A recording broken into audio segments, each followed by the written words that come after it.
దేవునికి స్తోత్రం. మన రక్షకుడైన యేసుక్రీస్తు పరిశుద్ధ నామంలో మా హృదయపూర్వకమైన ఎల్రోయు వందనములు.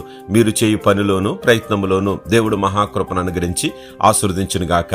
ఈరోజు దేవుని వాగ్దానం జకరియా గ్రంథము 2వ అధ్యాయం 11వ వచనం. నేను మీ మధ్య నివాసం చేతును.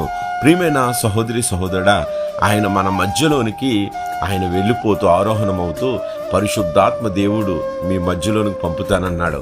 ఆయన మనలో ఉన్నాడు, మన గృహంలో ఉన్నాడు, సర్వవ్యాపి అయి ఉన్నాడు. ఆయన అంటున్నాడు, ఎందుకు నివాసం చేస్తున్నాడు అంటే ఒక్కసారి ఆలోచించుకో.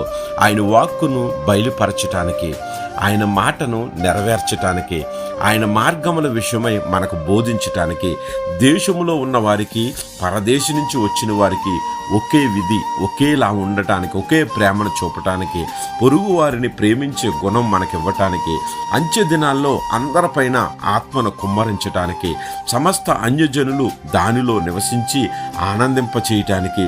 జనులు అంటారంట, గుంపులు గుంపులుగా వచ్చి దేవుని మందిరానికి వెళ్దాం నడండి, యాకోబు దేవుని మందిరానికి వెళ్దాం నడండి, ఇదిగో ఈ దేశంలో ఉన్న, ఈ ప్రాంతంలో ఉన్న, ఈ గ్రామంలో ఉన్న ఈ మందిరానికి వెళ్దాం నడండి.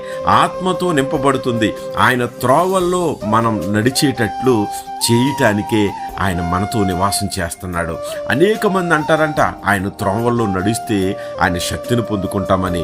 కాబట్టి ఆయన ప్రభావం, దేవుని శక్తి ఆయన నీలో నివసింప చేయటానికి, నీలో దినదినము ఉత్తేజింప చేయటానికి, లెమ్ము తేజరిల్లుము అనే దినాన్ని నీతో ఉంటున్నాడంట. బాధల, కష్టాల, ఇబ్బందుల, ఇరుకుల, సమస్యల ప్రతీది కూడా ఆయనతో చెప్పుకో. ఆయన నీ హృదయంలో ఉన్నాడు, నీ ఇంటిలో ఉన్నాడు, నీ మదిలో ఉన్నాడు. ఆరాధించు, ఆశీర్వాదాలు పొందుకో.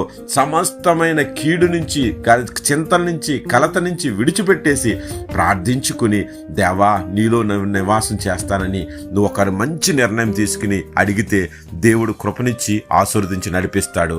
అట్టి కృప దేవుడు దయచేయను గాక.